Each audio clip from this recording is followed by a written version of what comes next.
Un saludo, un gusto estar con ustedes en este foro para hablar de un tema como la libertad de expresión. Espero que me escuchen bien y que el Internet, porque uno de los problemas que tenemos en Venezuela es precisamente el ancho de banda, que como le decimos acá no es un ancho, sino un rancho de banda, es decir, es un desastre.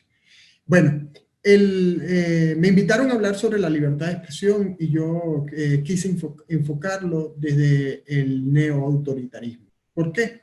Porque lo que vino Chávez a construir a partir del año 1999 fue un gobierno neoautoritario que ya se ha desarrollado, ya ha llegado con Maduro a la fase del autoritarismo pre-totalitarismo.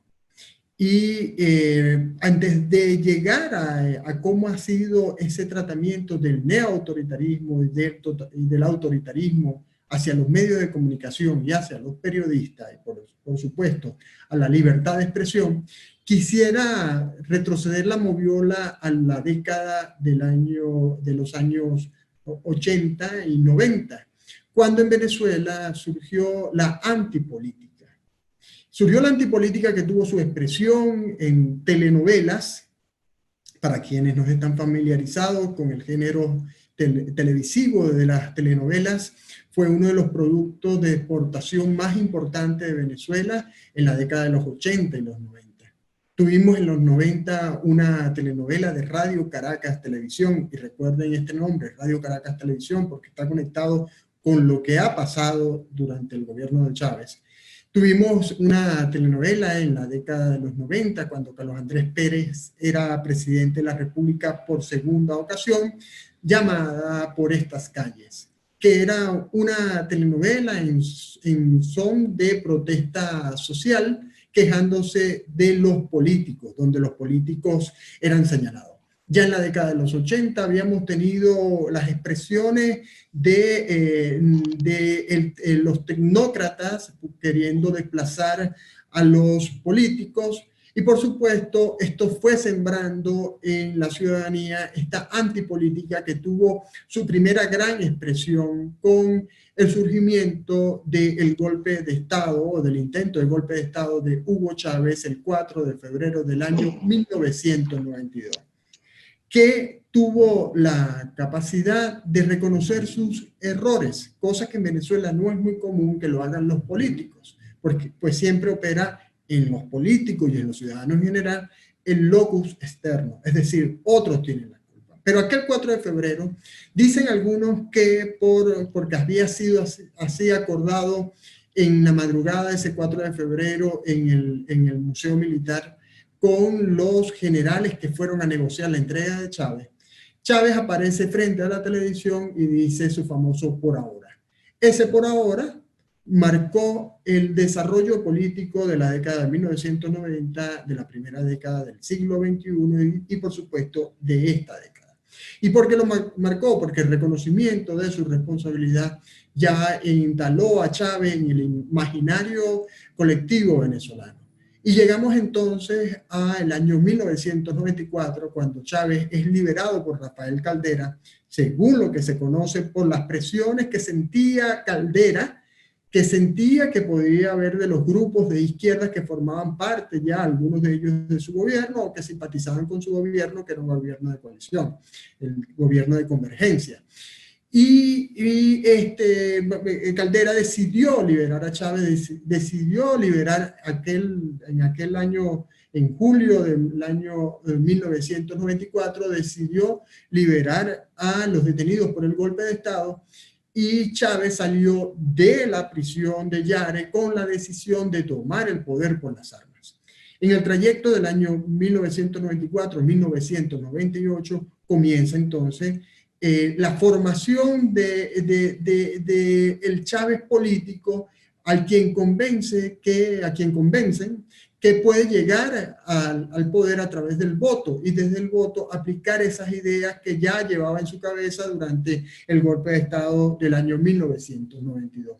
Chávez, en agosto del año 1998, aparece en las encuestas en el primer lugar, desplazando a la Miss Universo, también una expresión de la antipolítica, Irene Sáez, y en diciembre del año 1998, Chávez, que que había sido apoyado por medios como El Nacional, que le habían hecho, como decimos acá en Venezuela, la cama, medios como Radio Caracas Televisión, llega al poder. Y llega al poder y en el año 1999, unos pocos meses, duró ese matrimonio con medios como El Nacional. El Nacional, Miguel Enrique Otero, logró ubicar a su esposa, entonces Carmen Ramia, como directora de la Oficina Central de Información, cargo en el cual duró muy poco. Se rompe ese matrimonio, comienza la crisis que tiene su máxima expresión el 11 de abril del año 2002, cuando Chávez es depuesto brevemente del poder por un golpe de Estado no fraguado totalmente. Chávez regresa al poder el 13 de abril del año 2002 y desde entonces comienza, ahora sí, con toda fuerza, a atacar a los medios de comunicación. No es por casualidad que el 27 de junio de ese año, en el año 2002, Chávez dijera que la prensa es el enemigo de la revolución, que la prensa es la enemiga del proceso que él dirigía y por lo tanto comienzan los ataques a los medios de comunicación. El 27 de junio es el Día Nacional del Periodista y desde entonces ese día que se entregaba el Premio Nacional de Periodismo, que lo entregaba la Presidencia de la República, el premio quedó en manos solamente, con muy contadas excepciones, de personas muy allegadas al chavismo. Luego, para no hacer el cuento tan largo, en el año 2007, precisamente, Chávez dice hay que cerrar a Radio Caracas Televisión. Radio Caracas Televisión, aquel medio de comunicación que había sembrado las primeras semillas de la antipolítica en Venezuela, cobraba por su posición en contra del chavismo, porque a través de Globovisión y Radio Caracas Televisión fue que se fraguó aquellas grandes protestas, y regreso al 2002, que terminaron en el golpe de Estado. Aquellas protestas que, de acuerdo a los cálculos que se realizan de la época, reunieron a 700.000 personas, es decir, más del 3% de la población de Venezuela en el momento. Y esa deuda se la cobraron a Radio Caracas Televisión, y ese año también Chávez ordenó el cierre de emisoras de radio.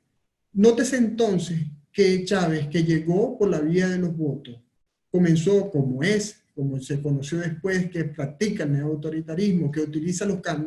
caminos que ofrece la misma democracia para aplicar sus ideas autoritarias, que utilizan las leyes existentes en el país para censurar, para obligar, en el caso de Radio Caracas Televisión y de las emisoras cerradas en el año 2007, para obligar al cierre de televisoras y emisoras de radio, porque la señal radioeléctrica pertenece al Estado venezolano y es una concesión que da el Estado venezolano a las televisoras y emisoras de radio, y bajo ese argumento legal cierra televisora, cierra una televisora, cierra emisora, y comienza entonces lo que el ministro de Comunicación e Información del momento, Andrés Izarra, hoy un chavista en el exilio, decía que era la construcción de la hegemonía comunicacional. Esa hegemonía comunicacional prontamente tuvo otros efectos, tuvo otras formas de expresarse, como fue la compra de medios regionales en las regiones por parte de personas allegadas al chavismo. Luego se empezó a ver la crisis del papel en los medios de comunicación impresos, y posteriormente en el año 2013 y 2014 se dio la compra de los medios de comunicación impresos más importantes del país, como fueron Últimas Noticias, donde yo trabajé, y El Universal, así como del canal de noticias, el único canal dedicado exclusivamente a las noticias y que era una plataforma para la oposición, llamado Globovisión. Total que de esta forma, ya estamos hablando del gobierno de Maduro en el año 2013 y 2014, de esta forma esos mecanismos para ejercer la censura fueron ejecutándose de una forma, si se quiere decir, sutil. Sutil si lo comparamos con los casos de Cuba, si lo comparamos con los casos de Corea del Norte o de otros países más radicales, más autoritarios o totalitarios. Estas maneras sutiles no dejan huella en cuanto a periodistas detenidos, no dejan huella en cuanto a periodistas asesinados ni periodistas torturados, pese a que sí ha habido algunos casos. La mayoría de los casos, o los 3 casos de periodistas detenidos, han sido detenidos por causas que no necesariamente están directamente relacionadas al ejercicio del periodismo. Hubo un caso recientemente relacionado con el coronavirus que pudiera decirse que es un caso que está en esa frontera, pero que también deberíamos evaluar cuál fue la calidad del periodismo que hizo el periodista que fue detenido por reportar sobre el coronavirus, pero ya es otro tema el cual nos desviaría mucho de esta conversación. Lo cierto es que con el gobierno de Maduro, las sutilezas del neoautoritarismo en cuanto a la libertad de expresión, que se observa también en el bloqueo del acceso a la información pública, en el bloqueo del acceso a los periodistas, a las fuentes del gobierno, que se observa también, como ya lo dije, en el poco acceso al papel. Con el gobierno de Maduro hubo un salto cualitativo cuando se comienza el bloqueo, porque hubo un florecimiento en el año 2014, así como nació el Pitazo en 2014 y 2015, nacieron otra serie de medios más, ya desde el 2010 y desde la primera década del siglo XXI ya había medios de comunicación digital, pero a partir del 2014 hubo una explosión de medios digitales y a partir del 2014 también comienza el gobierno de Maduro, a bloquear los dominios de medios de comunicación digital, comenzando por medios de comunicación digital como NTN24, y luego en el año 2017 bloquearon por primera vez al Pitazo, el primer medio hecho en Venezuela bloqueado por Conatel. ¿Y qué significa este bloqueo? Que si usted es usuario de CanTV, si usted es usuario de Movistar, si usted es usuario de Digitel, usted no puede acceder al dominio del Pitazo. Por ejemplo, en el caso nuestro, hemos tenido ya 4 dominios y los 4 dominios nos lo han bloqueado. El pitazo.com, el pitazo.info, el pitazo.com lo bloquearon en septiembre del 2017, el pitazo.info lo bloquearon en abril del 2018, el pitazo.ml bloqueado en agosto del 2018, el pitazo.net bloqueado en junio del año 2019. Y le pongo el ejemplo del Pitazo, por supuesto, porque es el que conozco, el que mejor conozco y el medio que más bloqueos ha sufrido en cuanto a dominio, porque hemos tratado de escabullirnos de ese bloqueo a través del uso de diferentes dominios, lo cual a su vez nos ha perjudicado en lo que es el SEO de la página, en lo que es la ubicación en el Analytics de Google y en la Alexa de la página del Pitazo. Pero también ha habido bloqueos de otros tantos medios, algunos de ellos bloqueos por un corto de tiempo, otros por un tiempo más largo, pero esta es una de las estrategias que utiliza el gobierno de Nicolás Maduro para aplicar la censura. En los últimos meses hemos visto también cierre de emisoras de radio por el gobierno, pero también el cierre en los últimos años de medios impresos porque son insostenibles, de medios audiovisuales porque son insostenibles, y por otro lado el control de las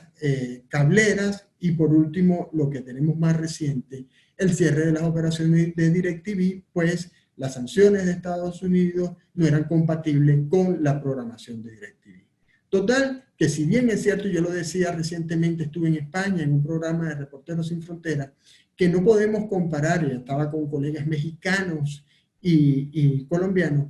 que no podemos comparar la acción del narcotráfico, la guerrilla y los paramilitares en contra de los periodistas en México y Colombia respectivamente. En el caso venezolano, la censura que se aplica es más sutil,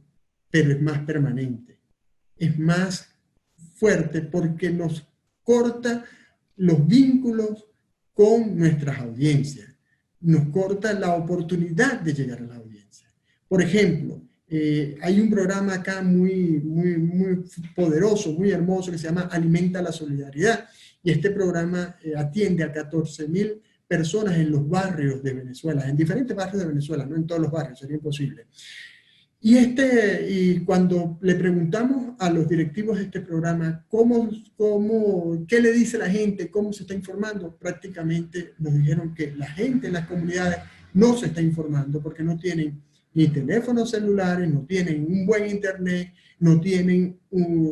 la televisión de señal abierta, no informa. Y quizás una de las oportunidades que tenían para informarse era DirecTV, porque en los barrios había mucho uso de DirecTV y ahora no lo tienen, lo cual, por cierto, también perjudica a Maduro, que ya no puede transmitir sus cadenas. Tenemos una situación donde la libertad de expresión en Venezuela ha sido muy lastimada. Esperamos nosotros que llegue ese momento en que podamos recuperar esta libertad de expresión plena y con calidad. Una libertad de expresión que nos ayude a construir un mejor país, no a repetir el país que tuvimos en las décadas de los gobiernos de Ade y Copey, pero ni tampoco seguir con este del chavismo-madurismo, sino que nos permita tener un país que sea donde el deseo de superación de la gente, donde la formación ciudadana, donde el emprendimiento sean valores que se difuminen por todo el país y hagan de este país, mi país, un mejor país, repito, que el que hemos tenido hasta ahora y que, por cierto, en este momento padecemos de muchas dificultades. Bueno, muchas gracias.